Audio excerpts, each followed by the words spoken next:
Hello friends, welcome to my channel Mauri Guru. Friends, बहुत ही important video है क्योंकि नीट 2024 के रिवाइज रिजल्ट आने के बाद बहुत सारे ऐसे बच्चे होने वाले हैं जो अभी तक सिलेक्शन ले रहे थे लेकिन अब उनका सिलेक्शन नहीं होगा।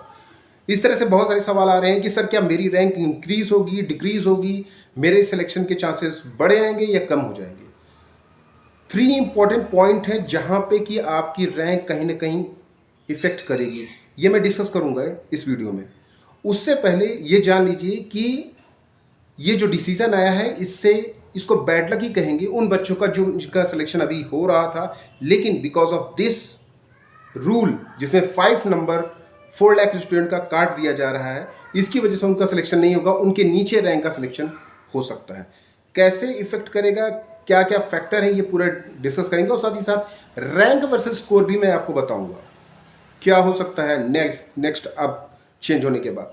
सबसे पहले 3 इंपॉर्टेंट पॉइंट। पहला, ये जो बच्चे ये बोनस मार्क्स के क्वेश्चन को अटेम्प्ट नहीं किए हैं उनके स्कोर पे कोई भी प्रभाव नहीं पड़ेगा, रैंक चेंज होगी। दूसरा, जिन बच्चों ने बोनस मार्क्स के क्वेश्चन को अटेम्प्ट किया है और करेक्ट ऑप्शन मारा हुआ है उनका स्कोर एज इट इज रहेगा, लेकिन रैंक उनकी इंप्रूव हो सकती है। तीसरा, ऐसे बच्चे जिन्होंने कि बोनस मार्क्स के क्वेश्चन को अटेम्प्ट किया है लेकिन गलत अटेम्प्ट किया है, वो 5 मार्क्स लूज करेंगे और उनकी रैंक डिपेंड करता है कि किस स्लॉट में आ रहे हैं, काफ़ी पीछे भी जा सकती है क्योंकि 4 लाख बच्चे कहीं ना कहीं 5 मार्क्स लूज कर रहे हैं। ये किस लेयर में लूज कर रहे हैं मैक्सिमम, ये डिपेंड करता है। अब फॉर एग्जाम्पल मान लीजिए कि किसी का 605 मार्क्स था और रैंक थी मान लीजिए 65,000। अगर उसका 600 मार्क्स हो जाता है तो रैंक में कम से कम 10,000 का गैप आ जाएगा।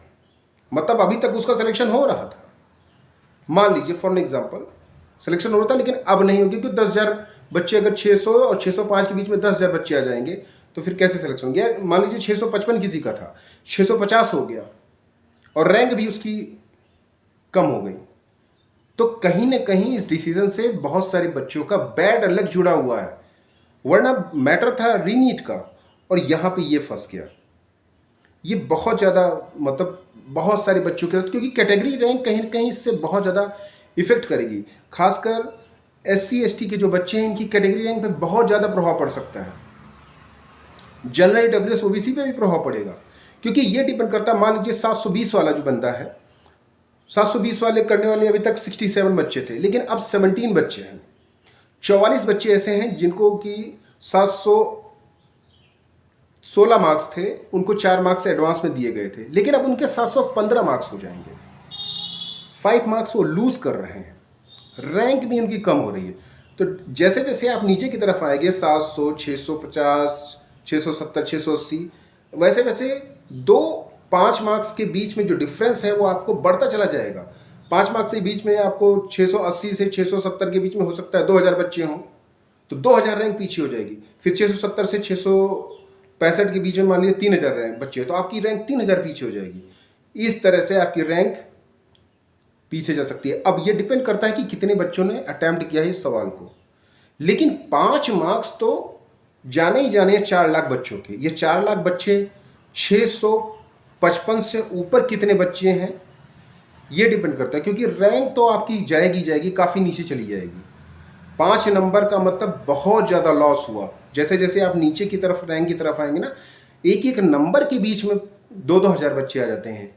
तो जैसे जैसे आप नीचे जाओगे आपका रैंक 10,000 पीछे भी जा सकता है, 5,000 पीछे भी जा सकता है, लास्ट तक आपको आते आते बहुत कम हो जाएगा। और कट ऑफ मार्क्स जो जनरल का है वो भी चेंज हो सकता है। जो ओवरऑल कट ऑफ मार्क्स है मीन्स जो 160-65 जो भी था वो भी चेंज हो सकता है। रैंक वर्सेस स्कोर पे क्या प्रभाव पड़ सकता है। 720 आउट ऑफ 720 करने वाले बच्चे 17 हो जाएंगे। और साथ ही साथ ये देख लीजिए कुछ इस तरह से मैक्सिमम, मैं बता रहा हूँ मैक्सिमम क्या चेंजेस हो सकते हैं, मैक्सिमम रैंक फ्लैक्चुएशन क्या हो सकता है, ये रैंक वर्सेस स्कोर में बता रहा हूँ। इससे कम भी हो सकता है, लेकिन मैक्स टू मैक्स यही हो सकता है, इससे ज़्यादा नहीं होगा, इससे कम ही रहेगा।